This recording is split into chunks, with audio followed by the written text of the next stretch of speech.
Hello everyone, তোমরা সবাই কেমন আছো? আশা করি তোমরা সবাই খুবই ভালো আছো আর আমিও কিন্তু বেশ ভালো আছি। আজকে আমি তোমাদের সাথে নতুন একটা কেকের ডিজাইন দেখাবো বলেই চলে আসলাম। আর এই ধরনের কেক এর আগে কিন্তু আমি কোনোদিনই বানাইনি। আজকে প্রথমবারই বানাচ্ছি, তাই ভাবলাম তোমাদেরকেও একটু দেখিয়েই দিই। এই কেকটার ইনসাইডে ছিল বাটারস্কচ ফ্লেভার।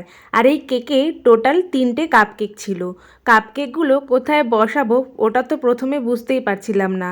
আমি একবার করে উঠাচ্ছিলাম, আবার কিন্তু আমি কেকের ওপর বসিয়েই দিচ্ছিলাম। আর কেকের সাইডে যেহেতু ফ্লাওয়ারেরও ডিজাইন ছিল, তাই পুরোপুরি ঠিকভাবে না বসিয়ে কিন্তু আমি ফ্লাওয়ার ডিজাইনগুলোও করতে পারছিলাম না। এই কেকটা 1 পাউন্ডের ছিল।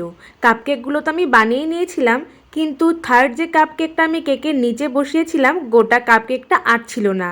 তাই আমি কিন্তু কাপকেকটাকে মাঝখান থেকে কেটে তারপর কেকের ওপর বসিয়ে দিয়েছিলাম। কাপকেকের ওপরে ক্রিম দিয়ে যে আমি ডিজাইনটা করেছি, ওটা আমি স্টার নজল দিয়ে করেছিলাম।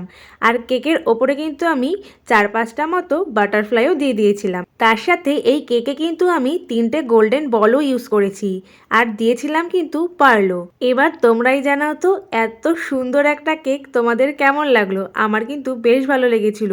এবার তোমরাই কমেন্টসে জানাও এই কেকটা তোমাদের কেমন লাগলো। ভালো লাগলে সাবস্ক্রাইব করে দিও। টাটা।